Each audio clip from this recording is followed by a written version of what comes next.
Picture this, the 1960s. Walk into any American garage and boom, Schwinn on every chrome handlebar. 1 in 4 bikes sold in the whole U.S. was theirs. Chicago factory roaring 24/7. Over 1 million bikes a year. 6-month dealer wait lists. The Stingray? Every kid's ultimate dream machine. Banana seat, ape hangers, pure neighborhood king. Then dead silence. Giant halls empty.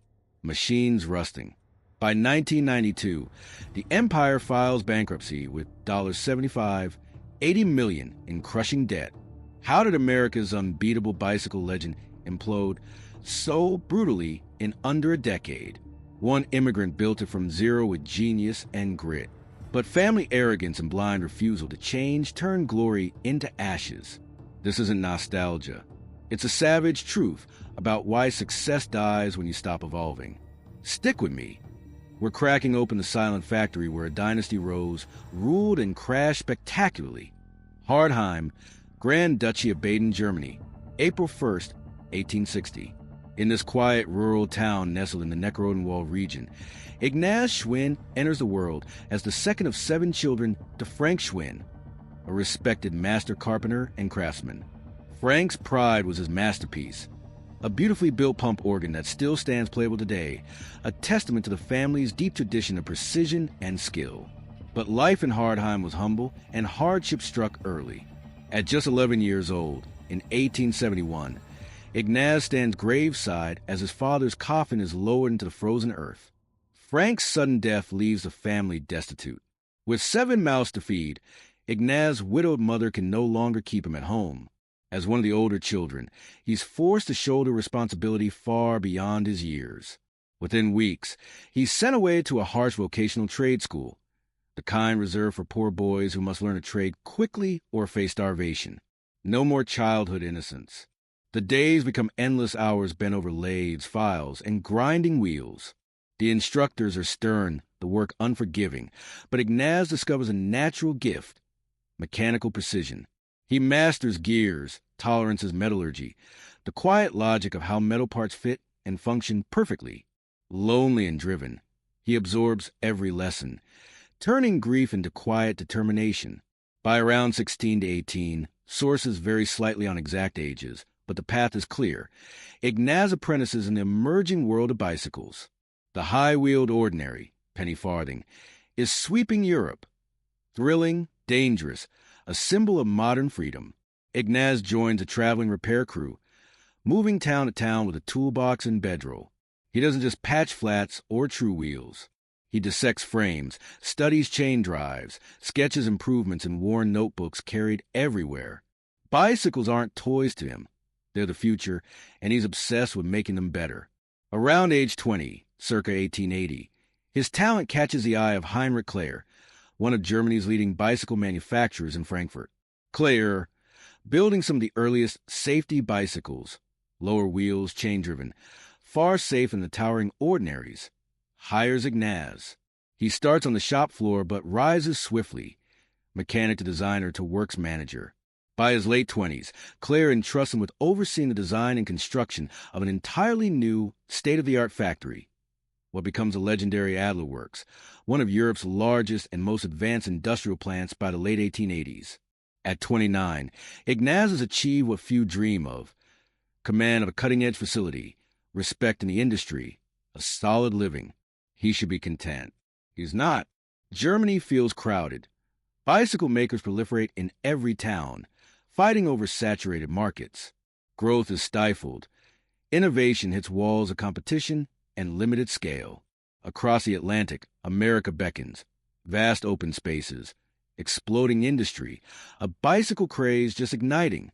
Chicago pulses with factories, immigrants, ambition. In 1891, at 31, Ignaz makes the irrevocable choice. He books passage on a steamship, crosses the ocean with almost nothing. No fluent English, no family network, no fortune. Only unmatched expertise and ironclad belief he's destined for more than laboring for others. He steps off the boat into chaotic, smoke-filled Chicago, a city of opportunity and grit. The streets swarm with horse carts, early streetcars, and the first waves of bicycle mania. Shops sprout overnight, Everyone wants wheels. Ignaz wastes no time. He lands a supervisory role at the Fowler Cycle Manufacturing Company, sometimes noted as Hill and Moffatt or Hill Cycle MFG Company. A solid, profitable outfit. Decent pay, real responsibility, but not enough. Within a year or two, he jumps to the International Manufacturing Company as head designer and factory builder, overseeing production for a workforce of around 150. Better money, more influence. Still, nights in a cramped apartment, he does a relentless math. His designs, his sweat, their profits. He's enriching strangers. At 33, one of the finest bicycle engineers in Chicago, perhaps in America, he decides it's over. No more building someone else's dream. The time has come to forge his own. This is where the immigrant engineer transforms into founder of something enduring. From a grieving orphan in Hardheim to master his own destiny in the wild heart of Chicago, Ignaz Schwinn crossed an ocean and turned raw talent, relentless drive, and unyielding precision into the bedrock of an empire. The American bicycle boom rages all around him, but Ignaz is already thinking beyond the current frenzy, anticipating the bus, the opportunities, the storms that will test everything he's about to build. The fall of 1894 brought the turning point Ignaz Schwinn had been waiting for. In the bustling heart of Chicago's emerging bicycle district, near Lake Street in Peoria, amid the clang of hammers and the smell of fresh paint, he met Adolf Frederick William Arnold. Arnold was a fellow German immigrant who had already made his fortune in the brutal world of meatpacking and banking. As president of the Haymarket Produce Bank and a key player in Chicago's packing industry, he had deep pockets and a sharp eye for opportunity. The national bicycle craze was exploding. Thousands of machines rolling out daily. Shops opening overnight. A nation suddenly mad for two-wheel mobility. Arnold saw the wave rising, but lacked the technical mastery to ride it. Ignaz had exactly that. Elite German training, years of hands-on design, and an engineer's obsession with building better. The partnership formed swiftly, sealed with a handshake rather than endless paperwork. Arnold provided the capital and business connections. Ignaz brought unmatched expertise in design, manufacturing, and quality. On a crisp day in 1895, likely mid-year, as records pin incorporation to that fall, Arnold, Schwinn, and Company was born. They set up in a modest but strategic location at the northwest corner of Lake and Peoria Streets, right in the thick of Chicago's bicycle frenzy. The deal was clean and decisive. Arnold funded the venture and handled financial oversight. Ignaz ran operations, specs, machinery, hiring, everything that touched the product. No committees, no second-guessing. For the first time since stepping off the steamship, Ignaz had real control. Their debut product line launched under the bold, aspirational name World Bicycles. Ignaz personally selected and oversaw every piece of machinery, fusing the rigorous precision he'd mastered in Frankfurt with the raw, high-volume potential of American industry. These weren't the flimsy knockoffs flooding the market. Cheap frames slapped together in basements to chase quick sales. World bikes featured strong, reliable welds, thoughtful frame geometry for balance and durability, components engineered to endure years of real-world abuse. In a city with dozens, soon hundreds, of makers churning out volume at any cost, the quality difference was immediate and obvious. Customers noticed. Dealers noticed. Word spread. The timing aligned perfectly with America's bicycle boom at its peak. Chicago alone had become the epicenter. Over 30 factories along Lake Street and nearby blocks, producing thousands of bikes daily, 2/3 of the nation's output. Investment poured in. Everyone believed they were getting rich. Ignaz, however, wasn't swept up in the gold rush fever. He'd seen saturated markets in Germany. He anticipated the inevitable bust. When hype fades, weak players collapse, and only the strong survive. His strategy: don't chase short-term volume by cutting corners. Build for decades. Durable frames, precise tolerances, reputation over quick profits. Sales climbed steadily through the late 1890s. The company grew confident enough to expand aggressively. They acquired smaller, struggling rivals, absorbing their tooling, patents, and customer bases. By 1901, Ignaz moved operations to a modern, purpose-built factory on North Costner Avenue, later address is refined to 1718 to 1740 N, Kildare and nearby facilities in Hermosa neighborhood. This two-story plant, 157 by 225 feet, constructed for around $20,000, was a leap forward. More efficient layout, better machinery, room to scale. It positioned Schwinn ahead of the pack as the boom showed early signs of strain. Then came the defining test of vision. In the early 1900s, the massive American Bicycle Company, a trust backed by industry giants like Pope Manufacturing and Spalding, launched an aggressive consolidation play. They aimed to corner the market by buying up manufacturers, offering cash, contracts, and the promise of monopoly power. Dozens jumped in, lured by upfront money and security. The offer reached Arnold, Schwinn and Company. Substantial, tempting. Most would have taken it. Ignaz said no. Arnold backed him fully. Ignaz smelled desperation in the numbers. Overexpansion, shaky finances, a house of cards. He trusted his independent path over corporate promises. He was proven right. The trust imploded in bankruptcy by 1903, dragging most absorbed companies down with it. Factories shuttered, assets liquidated, workers unemployed. Arnold, Schwinn and Company emerged unscathed. Independent, profitable, and suddenly facing far less competition in a shrinking market. Post-1900, the landscape shifted brutally. Automobiles and motorcycles began eroding adult bicycle demand. Nationwide sales dropped sharply. The adult market cratered as cars became practical transport. Hundreds of makers vanished in the bust. Ignaz didn't panic. He capitalized. He snapped up bankrupt factories and distressed assets at pennies on the dollar. Patents, tooling, manufacturing capacity. What others discarded as wreckage, he consolidated into his growing operation. By the end of the decade, the company had one of the most advanced setups in America. Then, in 1908, Ignaz made his boldest move. He bought out Adolf Arnold completely.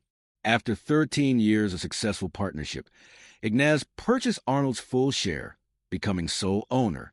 The company retained a Arnold, Schwinn and Company name for continuity and goodwill, but Ignaz now had absolute control. No split decisions, no compromise. His vision, his empire. The bicycle boom still raged in pockets, but Ignaz was already looking ahead. Adult sales fading, yet the children's market held promise. Parents buying sturdy, safe bikes for kids. To protect and grow, he eyed diversification. Motorcycles, a natural extension, using similar frames, wheels, metallurgy, and workforce skills.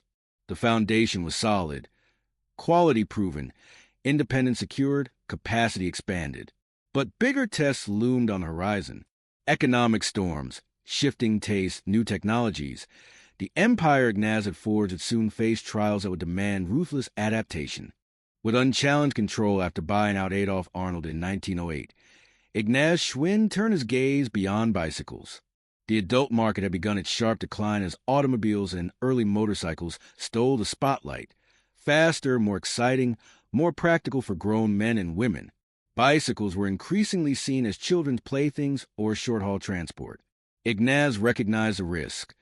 Relying solely on a shrinking segment could doom the company. But he saw opportunity in extension rather than retreat.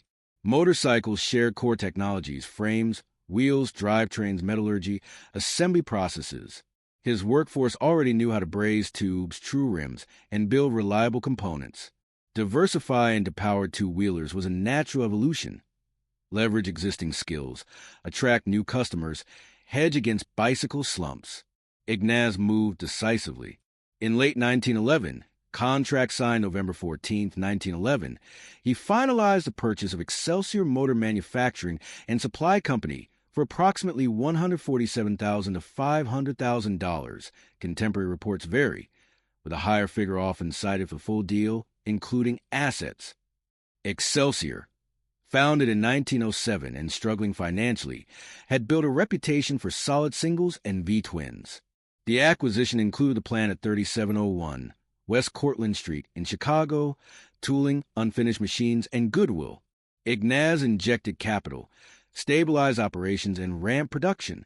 Excelsior bikes quickly gained traction, fast, reliable, competitively priced. Then, in 1917, sale finalized November 17, 1917. Ignaz acquired the Henderson Motorcycle Company. Founded by the Henderson brothers in 1911, Henderson specialized in innovative inline four-cylinder engines, smooth, powerful, long-distance cruisers. Facing financial pressures, the Hendersons sold to Schwinn, who merged the operations into Excelsior Henderson. Production consolidated at the Cortlandt Street facility. Thomas Henderson joined as sales manager under a 5-year deal, ensuring continuity. The combined Excelsior Henderson line exploded. Models like the Excelsior Super X, a high-performance V-twin, and Henderson Deluxe 4, legendary for endurance and speed, earned acclaim. By the early to mid-1920s, and peaking around 1928, Excelsior Henderson ranked as the third largest U.S. motorcycle manufacturer, trailing only Indian and Harley-Davidson. They dominated segments like the 45 cubic inch, 750 cubic centimeters, class alongside Indian Scout, with Big Fours admired worldwide for engineering and style. Racing successes, hill climbs, board tracks, endurance runs, boosted prestige. The division thrived in an era when motorcycles symbolized freedom and power. Yet bicycles remained the unshakable core.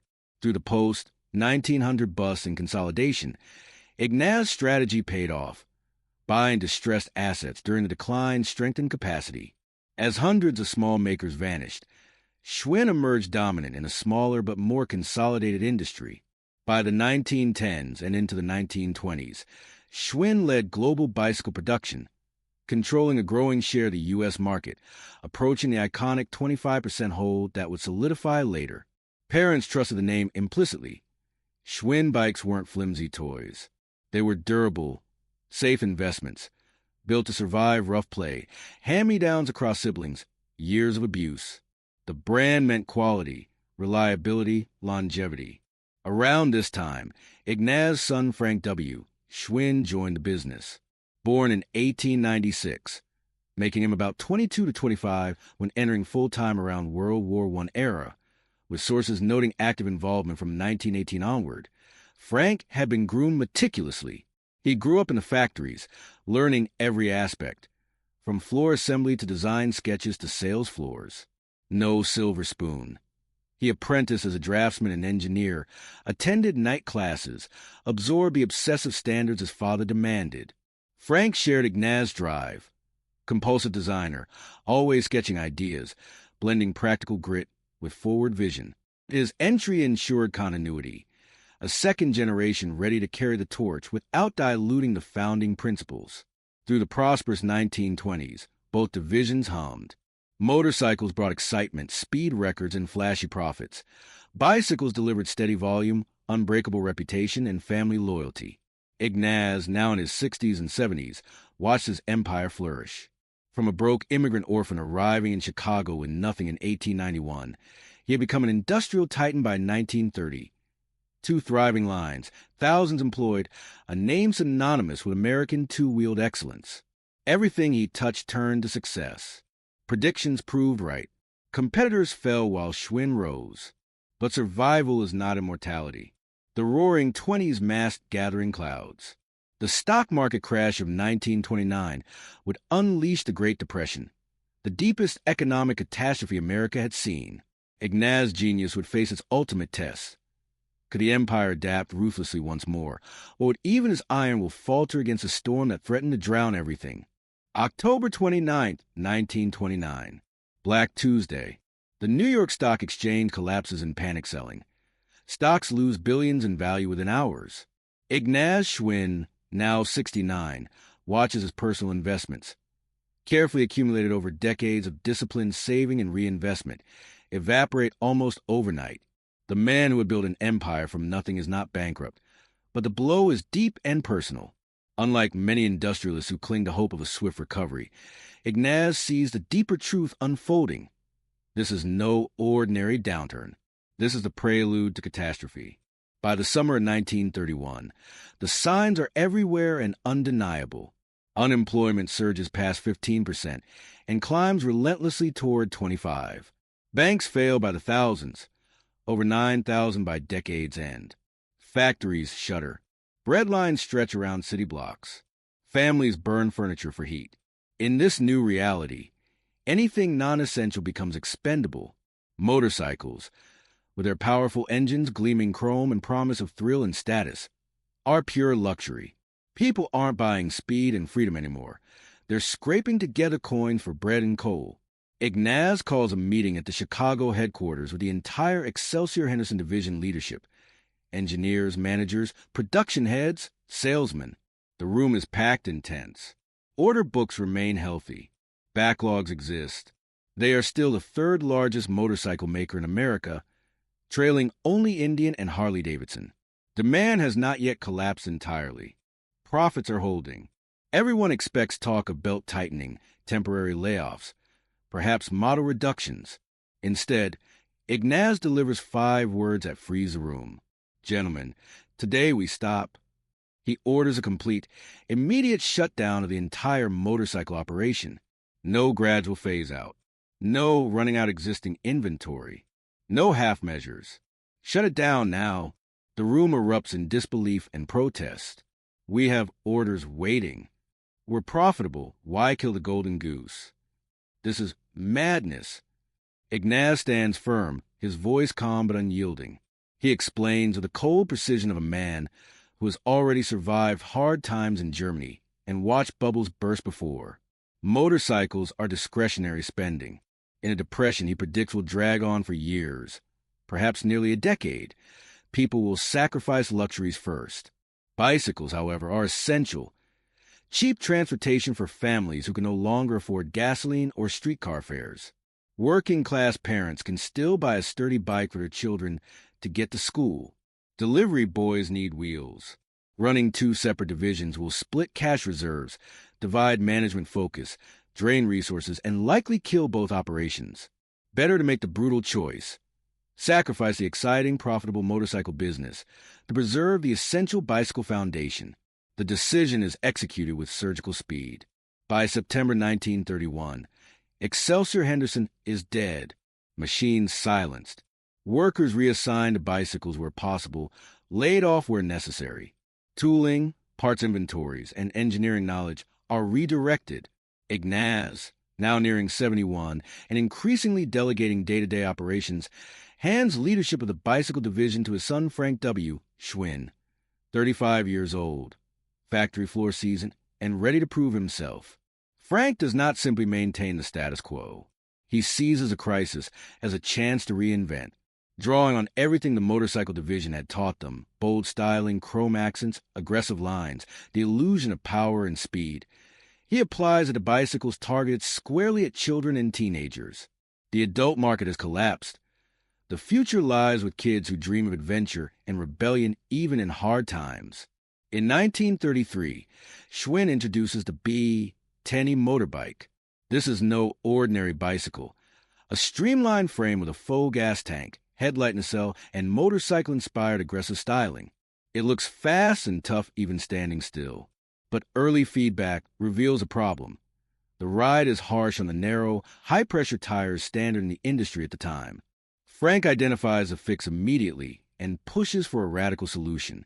He approaches engineers at the U.S. Rubber Company, predecessor to Uniroyal, with a specific unconventional request: develop a completely new tire profile. Not the skinny 28x1/2 inch standard everyone uses. He wants something wider, softer, more forgiving, 26 by 2.125 inches, balloon style, with thick sidewalls and lower pressure for cushioning. The tire men think he's lost his mind. Balloon tires for kids' bikes? Frank insists, convinced it will transform the ride. The result is revolutionary. Wide, air-cushioned tires absorb bumps, smooth out rough pavement, provide grip and comfort for hours of riding. Children love it. Parents love it because their kids actually want to be on the bike instead of complaining about sore backsides. In 1934, Frank refines a concept into the Aero cycle, later simply Aero. Full leather saddle, gleaming chrome fenders, plated headlight and horn, tank-style frame, and those signature balloon tires. It becomes the archetypal paper boy bike, the heavy-duty cruiser that every delivery kid in America wanted and every parent trusted. The design influences an entire generation of American childhood bicycles. Competitors rush to imitate the look and the tires, but Schwinn owns the innovation and the execution, while the rest of the country crumbles. Factories dark, families desperate, Schwinn raises standards. Frank establishes a dedicated quality control division, almost unheard of in the bicycle industry at the time. Every weld is inspected. Every frame is stress tested. Substandard parts do not leave the plant. To make the promise visible and marketable, they launched the Schwinn-approved seal, the first formal quality certification in the American bicycle world. Stamped directly on the bike, it tells buyers, this was built right. Trust it. The strategy succeeds. While rivals slash materials and labor to survive, Schwinn invests in consistency and durability. Parents, even in the depths of hardship, choose the brand they know will last. Dealers stock Schwinn because customers demand it by name. The company does not merely endure the Great Depression. It emerges leaner, more innovative, more focused, and with a stronger brand identity than when the crash began. By the late 1930s, as the economy slowly claws toward recovery and war clouds gather over Europe, Schwinn stands positioned for the next era. Wartime production contracts, post-war suburban explosion, and the golden age of American childhood cycling. The empire did not just survive the greatest economic disaster in U.S. history. It adapted ruthlessly, innovated boldly, and came out ready for the triumphs and complacency that would follow. August 1945. World War II ends with VJ Day. Millions of American GIs flood home from Europe and the Pacific, battle-weary, eager to reclaim normal life. They marry in record numbers. Housing starts to explode. The baby boom ignites. Birth rates soar from 2.5 million in 1940 to over 4 million annually by the late 1940s. Suburbs spring up like wildfire. Levittown on Long Island, Park Forest south of Chicago, endless tracts of affordable single-family homes with driveways, lawns, and white picket fences. Every new family needs the same things: appliances, cars, and bicycles for the kids. Schwinn is perfectly positioned to capitalize. The Chicago factory, retooled during the war for critical production, bomb fuses, glider parts, artillery components, anything Uncle Sam demanded, snaps back to civilian output with minimal disruption. Ignaz Schwinn had passed away in 1948 at age 88, leaving Frank W. Schwinn firmly in command. Frank, now in his early 50s, had spent decades absorbing his father's relentless standards. He sees the post-war surge clearly. The children's market is about to become enormous. Parents, flush with post-war optimism and GI Bill benefits, want reliable, safe bikes for their growing broods. Schwinn's reputation for durability makes it the automatic choice. But a new challenge emerges almost immediately. In 1946, bicycle imports from Europe surged tenfold, over 46,000 units that year alone, climbing higher in subsequent years. British brands like Raleigh, BSA, and Phillips dominate. Lightweight roadsters with 3-speed Sturmey Archer hubs, narrow tires, drop handlebars, and nimble frames. Compared to Schwinn's heavy, balloon-tired cruisers, they feel like racing machines. Faster, more efficient, sophisticated. Adults rediscovering cycling for exercise, commuting, or weekend rides start turning to these imports. They offer something Schwinn's traditional designs do not: athletic performance and European elegance. Frank's team responds thoughtfully but decisively. They introduce their own lightweight models: the Continental, the Paramount, a high-end racing line, and geared versions of the Varsity and Suburban. These bikes incorporate derailleurs and multiple speeds. But Schwinn refuses to abandon its signature. Wide balloon tires for stability and comfort, larger 26-inch wheels, sturdy steel frames. The response is defensive, good enough to compete in the adult segment without fully surrendering the core identity that parents trust. It works reasonably well in the short term, but the lightweight imports continue gaining ground among serious cyclists. The true masterstroke comes not in product tweaks, but in how the bicycles reach the customer. For decades, the American bicycle industry had operated on a simple, entrenched model. Manufacturers sold wholesale in massive volumes to giant department stores: Sears Roebuck, Montgomery Ward, J.C. Penney, Macy's, Western Auto. Those retailers slapped their own private label brands on bikes: Allstate, Hawthorne, Spider, Western Flyer, and sold them at low prices. Manufacturers got guaranteed large orders and distribution reach. But the cost was steep. Zero brand control, eroded pricing power, diluted identity. A Schwinn bike on a Sears floor looked like just another option next to cheaper house brands. No premium justification, no emotional loyalty to the Schwinn name. Frank Schwinn studies the system and sees a fatal flaw. When the retailer owns a customer relationship, the manufacturer loses everything that made Schwinn special. Trust, reputation, the intangible pull of quality. He makes one of the most consequential strategic pivots in American manufacturing history. Starting in the late 1940s and accelerating through the early 1950s, Schwinn severs ties with most department store private label business. No more bikes to be rebranded and discounted. From now on, Schwinn bicycles will be sold exclusively under the Schwinn name through independent bicycle dealers. The narrow exception, a handful of specialty retailers like B.F. Goodrich tire stores, which carry bikes as a complementary line without general department store competition. The decision is a massive gamble. Department stores offer instant nationwide scale and volume. Walking away means sacrificing easy sales channels that competitors continue to exploit. Dealers could resist. Why tie their fate to one brand when they could stock multiple lines? Frank doesn't flinch. He bets on long-term dominance through brand integrity. To execute the vision, he assembles a powerhouse team. Ray Birch takes charge of marketing and sales, a charismatic operator who understands dealers and customers. Bill Stohos becomes general manager. Al Fritz leads research and development. These are not corporate bureaucrats. They are hands-on builders who know factories, retail psychology, and the street-level realities of the bike business. They hit the road, literally. Schwinn sales representatives fan out across the country, pitching independent bike shops with a clear, compelling proposition. Make Schwinn your primary or ideally exclusive brand. In exchange, you receive protected territories. No other Schwinn dealer in your area. You get factory training, co-op advertising funds, point-of-sale displays, technical support, and the prestige of carrying America's most trusted name in bicycles. The only requirement, sell them as Schwinn. No private labeling, no rebadging.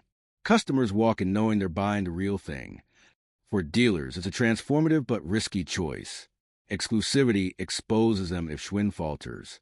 But it also liberates them from brutal price wars with big box stores undercutting the same product down the street. Hundreds, then thousands, accept the deal. By the mid-1950s, Schwinn has forged a tightly controlled nationwide network of over 1,500 dedicated independent dealers, each with vested interest in pushing Schwinn over rivals.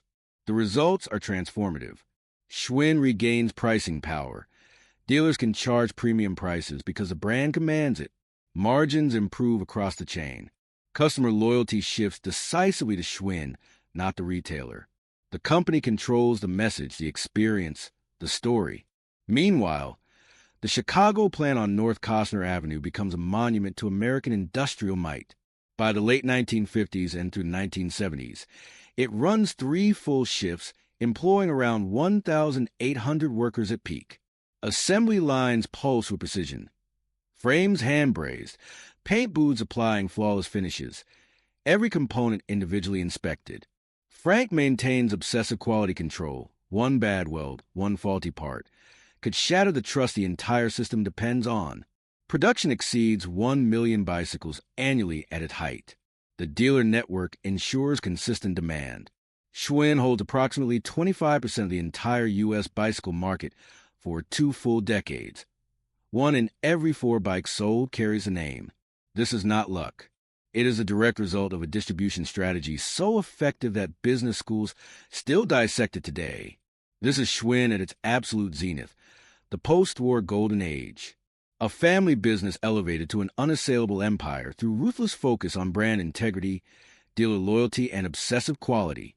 The Chicago plant is the beating heart of American childhood. Parents trust Schwinn. Kids beg for Schwinn. Dealers lie by Schwinn. It feels invincible. But invincibility is an illusion. On the West Coast, in the same California suburbs where childhood rebellion once birthed the Stingray, new waves are already gathering. fitness trends, dirt riding subcultures, entirely new categories waiting to disrupt everything. The golden age shines brightest just before the shadows lengthen. Early 1960s. Southern California suburbs, sun-drenched streets, sprawling tract homes, kids ruling empty lots and cul-de-sacs. Something organic and unexpected is happening. Teenagers and preteens are no longer content with factory-stock bicycles. They raid garages and junkyards, strip down standard 26-inch Schwinn cruisers or Murray knockoffs, and rebuild them into something wild. Smaller 20-inch wheels for agility, elongated banana seats for 2 or 3, riders, sky-high ape hanger, handlebars that reach toward the clouds, tall sissy bars on the back for swagger, chrome everything. These custom creations look like miniature choppers, dragsters on 2 wheels, imitating the big Harley and Triumph customs their older brothers build in driveways. It's grassroots rebellion, pure kid ingenuity, spreading by word of mouth and playground bragging rights. No adult planned it. No company catalog dreamed it. But it's catching fire. Al Fritz, Schwinn's sharp-eyed director of research and development, catches wind during one of his regular West Coast dealer visits. In 1962 to 63, Fritz watches these hacked-together bikes in action. Kids popping wheelies down sidewalks, racing in parking lots, showing off custom paint and chrome flare. He doesn't see a passing prank. He sees the next big thing, the future of youth cycling. Fritz rushes back to Chicago with photos, sketches, prototypes, and a burning conviction. He pitches the executive team. We need to mass-produce this. Build a factory-ready chopper that kids can buy off the shelf. No tools, no welding, no waiting. Make it official. The reaction in the boardroom is laughter and skepticism. It looks ridiculous. Parents will hate it. Too wild, too impractical. Unsafe. High bars, short wheelbase banana seats. Kids will get hurt. Frank Schwinn, now in his late 60s and still the final authority, is cautious. The Stingray concept doesn't fit the safe, family-friendly image Schwinn has cultivated for decades. But Fritz is relentless, pushing, prototyping, demonstrating. Eventually, Frank relents with a small concession, a quiet test run. No full catalog placement. Produce a limited batch and sell direct to select dealers. See what happens. June 1963. The Schwinn Stingray launches. Short frame, 20-inch wheels standardized after early experiments. High-rise ape-hanger handlebars, elongated banana seat with sissy bar, vibrant flamboyant colors, radiant red, lime green, sky blue, radiant copper, radiant orchid. It looks like nothing else on the market. Bold, rebellious, instantly cool. The geometry is genius for performance. Short wheelbase and rearward weight bias make wheelies effortless. Kids yank the front end up and cruise on one wheel like pros. The banana seat accommodates passengers. The high bars give that chopper stance. The response is immediate and explosive. Dealers report sellouts within weeks. The first production run vanishes. Over 45,000 units in the initial months despite supply chain hiccups, tires and seats in short supply. From 1963 to 1968, Schwinn sells nearly 2 million Stingrays, making it the best-selling model in company history and one of the most successful bicycles ever produced in the U.S. At peak, Stingrays account for up to 70% of Schwinn sales volume in some years. Kids go berserk. Wheelies in the street, drag races down the block, showing off to friends. Parent buy because it's what every child demands. The Stingray becomes a definitive symbol of 1960s suburban childhood. Freedom, individuality, a little danger without real peril. Schwinn senses pure gold and iterates aggressively. 1965. Fastback model with a slick rear tire for better pavement grip and a drag racing aesthetic, meaner, faster looking. Kids love the visual aggression. 1966. Introduction of the stick shift 3-speed, mounted on a frame like a Pontiac GTO shifter. Pure theater, minimal mechanical gain, massive attitude boost. The shifter becomes a status symbol. Then 1968, the absolute pinnacle. The Karate series launches, over-the-top premium Stingrays styled after California dragsters and hot rods. First 3 models: Orange Karate, cool orange flake; Lemon Peeler, bright yellow; Apple Karate, fiery red metallic. Later editions like P. Picker, Green, and Gray Ghost, priced at $86.95, roughly double a standard Stingray's $40.50. The Kratz justify the premium with serious upgrades. 5-speed derailleur with automotive-style stick-shift lever, front drum brake for real stopping power, rear caliper or disc, custom Glitterfleck banana seat, fillet braised frames for strength, chrome everywhere. These aren't toys. They're engineered beasts for serious showing off. Kids save allowances, mow lawns, beg parents for months. Schwinn sells around 150,000 Kratz annually in the early years, a staggering number for a high-end niche product. The Stingray isn't just a bicycle. It's a cultural juggernaut. It captures the 1960s spirit. Muscle car excess meets kid-level rebellion. Banana seats and ape hangers become enduring icons of the era, symbols of freedom and individuality. Every major competitor, Huffy, Murray, Raleigh, AMF, rushes out knockoffs, but none capture the magic. Schwinn arrived first, executed perfectly, owned the category. Revenue surges. The Chicago plant ramps harder. The brand feels invincible. Quality king, dealer network loyal, kids obsessed. This is peak empire. Design, marketing, manufacturing, timing, all firing in perfect synchronization. The lightning has been captured. The future looks endless. But lightning doesn't strike forever. Trends shift. Kids grow up. New revolutions, adult fitness crazes, dirt racing subcultures, rugged off-road machines are already brewing the same California streets where the Stingray was born. The company that perfected one fad must now decide whether to evolve with the next wave or cling to the glory of yesterday. The 1970s arrived with a seismic shift in American culture. The post-war boom has matured into a health-conscious era. Jogging tracks fill city parks at dawn. Gyms open in strip malls. President Nixon declares war on heart disease. Running shoes become status symbols. Fitness is no longer a hobby. It's a lifestyle. And adults rediscover the bicycle not as childhood nostalgia or short-haul transport, but as serious aerobic exercise. Long rides, hill climbs, weekend centuries. They crave machines built for performance. Lightweight frames, narrow high-pressure tires for speed, drop handlebars for aerodynamics, multiple gears for varied terrain. European brands have long dominated the segment. Raleigh, Peugeot, Moto became sleek steel road bikes with precise shifting and elegant lines. But the real invasion comes from Japan. Fuji, Nishiki, Panasonic, Miyata, Univega, precision-engineered, competitively priced, often half the weight of traditional American cruisers. These bikes feel like sports cars compared to Schwinn's heavy steel frames and balloon tires. A Japanese road bike might weigh 25 to 28 pounds. A classic Schwinn cruiser pushes 40 to 45.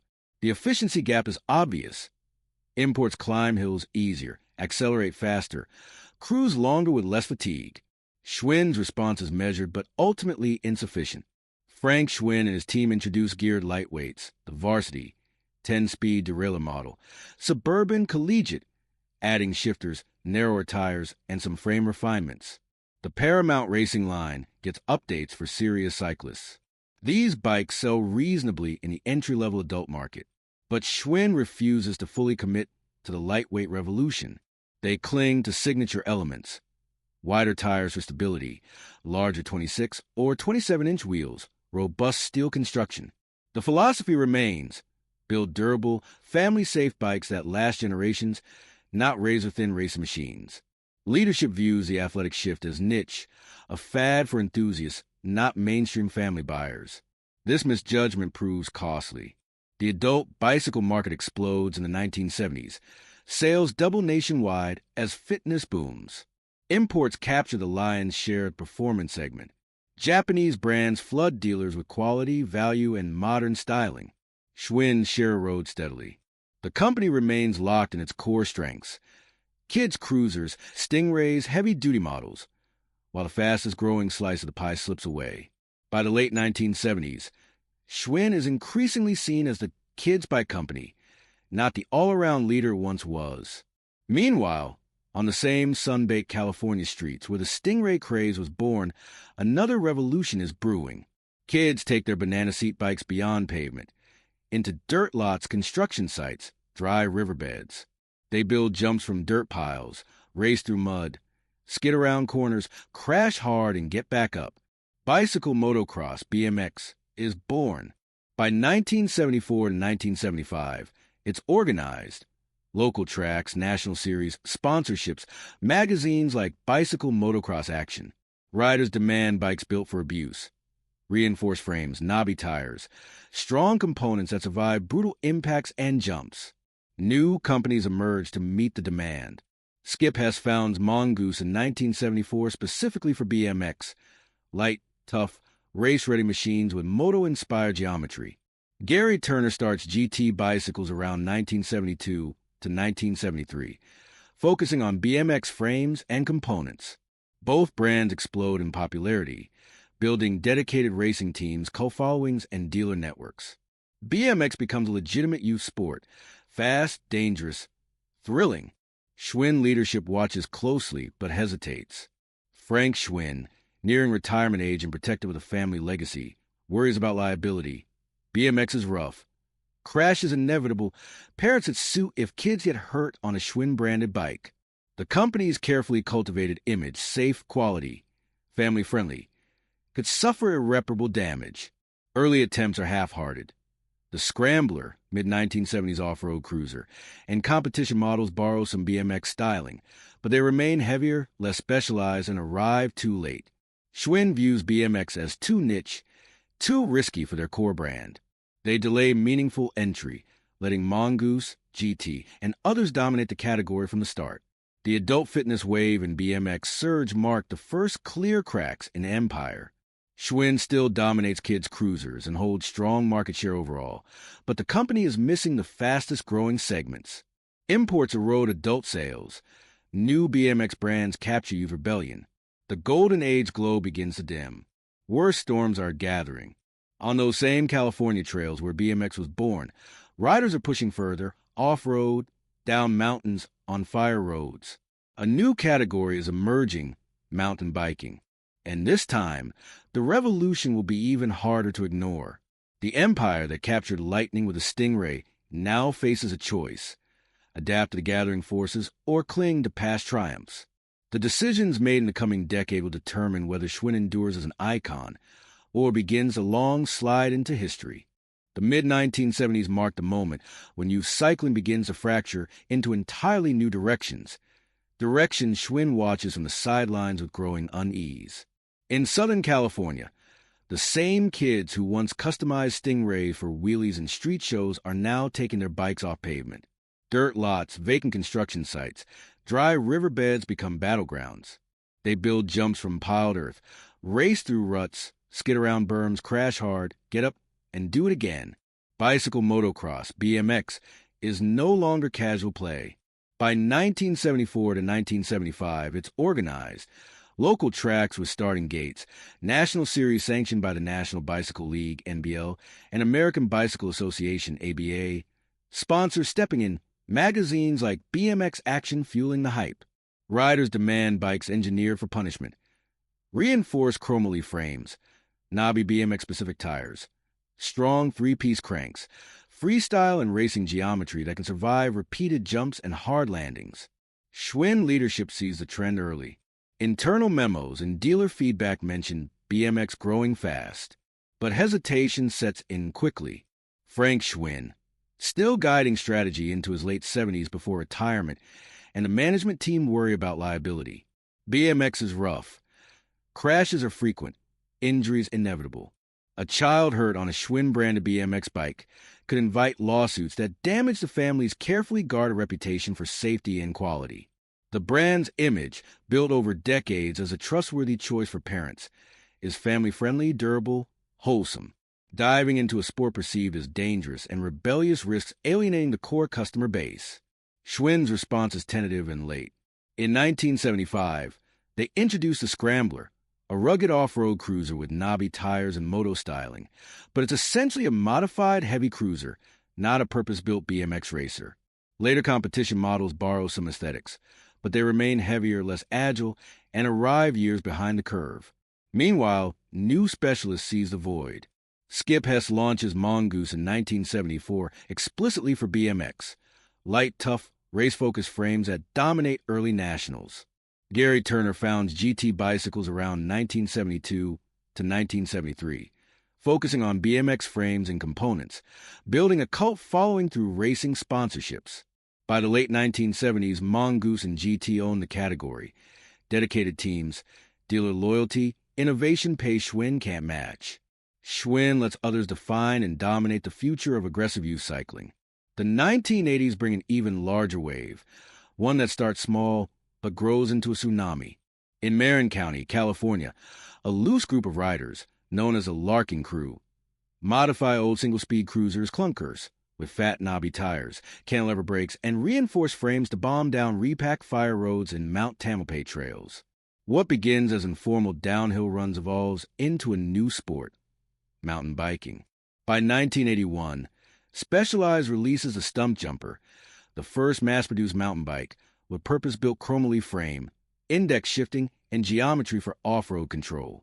Trek enters in 1983 with its own mountain line. Cannondale, Klein, and others follow. The category explodes. Wider tires, 1.5 to 2.1 inches plus. Suspension forks by the late 1980s. Rugged components, adventure marketing. Mountain biking draws adults and older teens seeking thrill, fitness, and escape from pavement. Schwinn's reaction is dismissive. Leadership views mountain biking as another passing California fad, European-style off-road nonsense, not mainstream American cycling. They believe the core market, suburban families, kids on cruisers, will remain dominant. Entry is late and half-hearted. Serious mountain bike models don't arrive until the late 1980s. The Sierra, High Sierra, and early Paramount mountain variants. They are heavy steel frames with outdated components, inadequate suspension or none, and styling that feels behind the curve. Dealers report riders and enthusiasts turning to Specialized, Trek, and the new wave of brands. Schwinn's reputation in the emerging category suffers. Perceived as slow, conservative, out of touch. Compounding these product misses is a deeper structural failure. Manufacturing. The iconic Chicago plant, once the pinnacle of efficiency, has grown outdated. Union labor costs rise steadily through the 1970s and 1980s. Old machinery struggles to match the speed, precision, and low cost of Asian factories. Japan and Taiwan become the industry's new powerhouses. Lighter frames, better components, faster production cycles, lower prices. Competitors outsource aggressively. Schwinn hesitates. Instead of partnering with overseas suppliers early or modernizing aggressively, Schwinn doubles down on domestic production. In the early to mid-1980s, under fourth-generation leader Edward R., Schwinn Jr., great-grandson of Ignaz, taking CEO role in 1979, the company builds a massive new factory in Greenville, Mississippi. Opened in 1990 after years of construction, the plant promises lower wages, non-union labor, and continued made-in-America branding. Reality proves disastrous. Poor location logistics, labor training issues, quality control problems, production delays. Bikes shipped with defects, welds failing, paint peeling, assembly errors. Dealers complain bitterly. The Greenville experiment hemorrhages over $30 million in a decade and accelerates the decline rather than saving it. The Chicago plant closes in 1990 after decades of service, but the Mississippi move drains cash reserves and alienates the remaining workforce.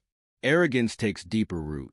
The Schwinn name, legendary for quality and dominance, becomes a crutch. We're Schwinn. We don't chase fads. The internal mindset goes. Family management resists outside expertise, alienates key suppliers, who begin competing directly, and ignores dealer pleas for modern models. Innovation stalls. Quality slips and spots, weld inconsistencies, finish flaws, outdated designs. The obsessive standards that once defined a brand fade. Erosion accelerates. Market share collapses in youth and adult segments. Debt mounts. Tens of millions from Greenville losses, misjudged inventory, operating shortfalls. Losses reach $1 million a month at times. Banks tighten credit. Suppliers demand cash up front. The empire that once commanded 25% of America now scrambles to survive. The blindness was not sudden. It was incremental, ignoring adult fitness and lightweight road bikes, sitting out BMX, dismissing mountain biking as a fad, delaying true globalization, betting on a flawed domestic factory. Pride in past glory blinded them to the revolutions reshaping the industry. Worse was coming. By the early 1990s, with debt crushing and no clear path forward, the fall becomes inevitable. The 1980s should have been a decade of consolidation and renewal for Schwinn. The Stingray era had generated massive revenue. The dealer network remained loyal. The brand name still carried weight. But beneath the surface, the empire was quietly rotting from decisions that prioritized family control over strategic reality. Family-led management, now under Edward R. Schwinn Jr., Ignaz's great-grandson and CEO since 1979, began alienating key partners. Suppliers who once built components exclusively for Schwinn grew frustrated with slow payments, rigid specifications, and resistance to modern designs. One of the most damaging ruptures came with Giant Manufacturing of Taiwan. Giant had been a major Schwinn supplier since the late 1970s, producing frames and bikes under contract. By the mid-1980s, Giant wanted to expand into branded products of its own. Schwinn resisted fiercely, viewing any supplier branding as a threat. The relationship soured. Giant began selling its own high-quality, competitively priced bikes directly to dealers, often undercutting Schwinn on price and innovation. What had been a partner became a formidable competitor, flooding the market with lightweight, reliable mountain and road bikes that Schwinn struggled to match. Dealers felt the strain, too. Independent shops, once the backbone of the protected territory system, complained about premium pricing that no longer matched perceived value. Quality inconsistencies crept in, occasional weld failures, paint chipping, assembly issues from rush production. Dealers received fewer marketing dollars, less timely new models, and little flexibility on pricing. Many began stocking more imports and competitors' lines to stay competitive. The network that had given Schwinn dominance began to fray. The single most catastrophic structural failure was the Greenville, Mississippi factory. Opened in 1990 after years of planning and construction, ground broke in mid-1980s. The plan was intended to solve multiple problems. Escape high union wages in Chicago, maintain some made-in-America production for patriotic appeal, and lower cost to compete with Asian imports. The reality was a disaster from day one. Located in a rural area with limited skilled labor and poor logistics, Greenville suffered chronic quality control problems. Workers, many untrained in bicycle assembly, produced bikes with defects, misaligned frames, loose components, inconsistent finishes. Production delays were constant. Shipping backlogs grew. Dealers received shipments with noticeable flaws, damaging trust. The plant hemorrhaged money, over $30 million in losses over its short life. Instead of saving the company, Greenville accelerated the decline. The old Chicago plant, already inefficient and costly, closed in 1990 after decades as the heart of the operation. Production shifted almost entirely overseas, but the transition was messy. Overseas suppliers, including former partners like Giant, demanded cash up front or better terms. Relationships soured further. Debt mounted relentlessly. By the early 1990s, total liabilities hover around $75 to $80 million, much of it from Greenville overruns, inventory write-downs, operating losses, and accumulated interest. Monthly cash burn reached $1 million at times. Banks tightened credit lines, calling covenants and refusing new loans. Suppliers withheld shipments. Dealers delayed payments or switched brands. Edward Schwinn Jr. resisted fundamental change. Family pride ran deep. The Schwinn name had carried the company through depressions, wars, and booms. Where Schwinn will come back became the unspoken mantra. Outside expertise was sidelined, fresh ideas dismissed. The board remained family-dominated, slow to pivot toward aggressive outsourcing, modern mountain/BMX lines, or dealer incentives. Innovation stalled. New models arrived late under spec or poorly marketed. Quality slipped in spots as cost pressures mounted. The obsessive standards that once defined the brand faded into memory. Market share collapsed across segments. Mountain biking, now a mainstream category with suspension forks and aggressive geometry, was owned by Specialized, Trek, and others. BMX remained mongoose in GT territory. Adult fitness and lightweight road bikes stayed with Japanese and European imports. Schwinn clung to cruisers and late-entry attempts that failed to excite. The company that once commanded 25% of America now held a shrinking fraction, perhaps single digits in key growth areas. The blindness was slow and self-inflicted. It wasn't one catastrophic error, but a cascade, ignoring the adult fitness and lightweight revolution in the 1970s, sitting out BMX in the mid-1970s, dismissing mountain biking as a fad in the 1980s, delaying true globalization while competitors sourced efficiently abroad, betting heavily on the flawed Greenville plan instead of modernizing or partnering wisely, allowing family arrogance to override data-driven decisions. By 1991 to 1992, the empire was bleeding out. Losses accelerated. Creditors circled. No viable turnaround plan emerged. The fall became inevitable. In October 1992, with no path left to refinance or restructure independently, Schwinn filed for Chapter 11 bankruptcy protection in Chicago federal court. The filing was meant to buy time, to reorganize debt, renegotiate contracts, find a buyer or investor. But it marked the symbolic end of family stewardship. The company that Ignaz had built from nothing, that had survived depressions and wars, that had defined American childhood for generations, now lay exposed and vulnerable. The final chapter was about to unfold. One of asset sales, lost control, and a name that would live on without the family that made it legendary. October 7th, 1992, Chicago Federal Courthouse. With creditors closing in and cash reserves nearly depleted, Schwinn Bicycle Company files for Chapter 11 bankruptcy protection.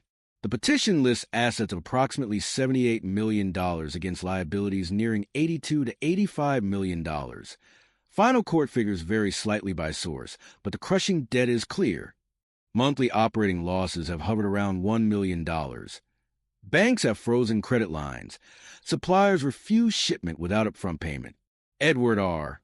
Schwinn Jr., the fourth-generation CEO, signs the documents knowing this filing is not a reorganization. It is the beginning of the end for family control. The company that Ignaz built from nothing, that survived the Great Depression through ruthless sacrifice, that dominated post-war America with unbreakable quality, now lies exposed and broken. Chapter 11 buys a brief window to restructure, renegotiate debt, and seek buyers or investors. But the damage is too deep. The Greenville factory debacle has left scars, $30 million plus in losses, defective bikes, alienated dealers. Overseas production is chaotic. Former partners like Giant now compete head-on. Market share has collapsed in every growth segment. Mountain biking belongs to Specialized and Trek, BMX to Mongoose and GT, adult fitness to Japanese and European imports. Schwinn clings to a shrinking core of cruisers and legacy kids models, but the tide has turned irreversibly. In January 1993, a federal bankruptcy judge approves the asset sale. The Zell Chilmark Fund, led by Chicago financier Sam Zell and Scott USA, acquired most of Schwinn's assets for approximately $40 to $43 million in cash, plus assumption of certain debt and stock considerations, total enterprise value estimated around $60 million, including concessions. The iconic Schwinn name, trademarks, patents, customer lists, inventory, and dealer contracts past outsiders. The family trust receives roughly $2.5 million and retains a small company museum collection, artifacts, photos, early prototypes, but loses all operational influence. Edward Schwinn Jr. steps down. A century of family stewardship ends in quiet dismemberment. The Chicago factory, once employing thousands, the beating heart of American bicycle manufacturing, had already closed in 1990. Its silent halls on North Costner Avenue, where frames were hand-brazed and quality was non-negotiable, become a symbol of faded industrial might. Production shifts entirely overseas, first Taiwan, then mainland China and beyond. The name lives on, but stripped of heritage.